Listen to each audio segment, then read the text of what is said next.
আসসালামু আলাইকুম বন্ধুগণ। আজকে আমি চলে গিয়েছিলাম নারায়ণগঞ্জে কিছু একটা প্রয়োজনে, কোনো একটা কাজে, বিশেষ একটা জরুরি কাজে।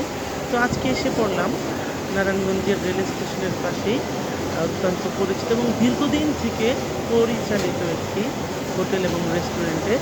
এটা হলো একটা ভাতের হোটেল, বাংলা ভাতের হোটেল, বাংলা খাবারের হোটেল। এখানে কোনো চাইনিজ বা অন্যান্য ধরনের কোনো ডিশ পাওয়া যায় না, শুধুমাত্র বাংলা খাবার এবং সকালবেলায় নাস্তা, পরোটা ইত্যাদি পাওয়া যায়।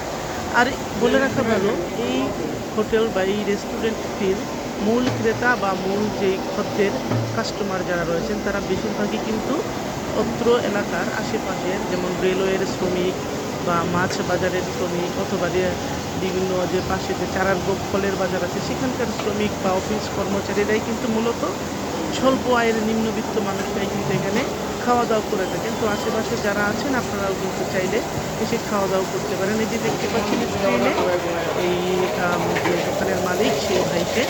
আর আমি আজকে মূলত এখানে গিয়েছিলাম আমার সম্প্রতি ফেসবুকে পরিচিত হওয়া আমার এক আপু, বড় আপু ফারহানা আপু, তার ব্লগ দেখে আমি তাদের এই রেস্টুরেন্টটিতে আগেও অনেকবার গিয়েছি, কিন্তু তখন জানতাম না যে এটি তাদের, বা তেমন একটা পরিচয় ছিল না। তো এবার তার ব্লগ দেখার পরে কিন্তু আমি যেতে খুবই ইচ্ছে হলো এবং মন চাইলো। তখন আমি খেতে বসেছি, নাস্তা করতে বসেছি, দুপুরের খাবার খেতে বসেছি। প্রথমেই আমি নিয়ে নিয়েছি আপনার, দেখুন, গরম গরম হওয়া ওঠা ভাতের সাথে একটা মাছের ভর্তা পাওয়া যায়। সেই ভর্তাটা কিন্তু খেতে বেশ দারুণ লেগেছিল, খুব সত্যি চমৎকার লেগেছিল। আমি শুরুতেই সেই ভর্তাটি দিয়ে ভাত খেলাম, 2-3 লোকমা, এবং সেটা কিন্তু খুবই সুস্বাদু ছিল, খুবই দারুণ ছিল। আপনারা দেখতে পাচ্ছেন আমি কিন্তু খুবই মজা করে খাচ্ছি, এবং ভাতটাও কিন্তু ঝরঝরে ফ্রেশ এবং খুবই ভালো মানের চাল যারা ব্যবহার করে থাকেন। আমার কাছে খেয়ে কিন্তু ভাতের মধ্যে একটা আলাদা স্বাদ পেয়েছি আমি। তো যাই হোক, এই রেস্টুরেন্টটি মূলত পরিষ্কার পরিচ্ছন্ন ছিল, খুব একটা নোংরা পরিবেশ আমি দেখতে পাইনি। যদিও বা তাদের কিচেন বা রান্নাঘরে আমার যাওয়ার সুযোগ হয়নি, সেটাও হয়তো বা অন্য কোথাও বা অন্য কোনো স্থান থেকে তারা রান্না করে নিয়ে আসেন, তাই আমার সেখানে খুব একটা যাওয়ার সুযোগ হয়নি, আমিও আপনাদেরকে সেটি দেখাতে পারলাম না। তো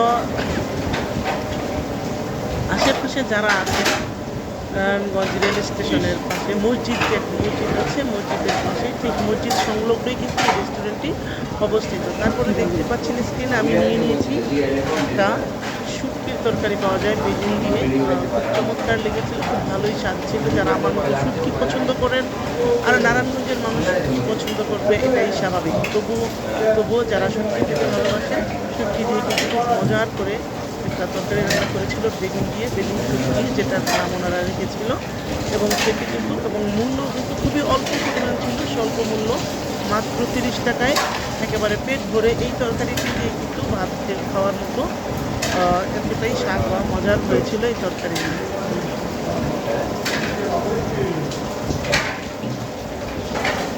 তারপরে আমি বেগুন দিয়ে খাইতে লাগলাম, খাওয়ার পরে কিন্তু খুবই মজা লাগছিল। এবং কিছুক্ষণ পরে আপনাদেরকে দেখাবো যে আমি এর সাথে আরও নিয়েছি একটা আইড় মাছ। আইড় মাছের টুকরা কিন্তু যথেষ্ট বড় ছিল এবং তাজা ফ্রেশ ছিল।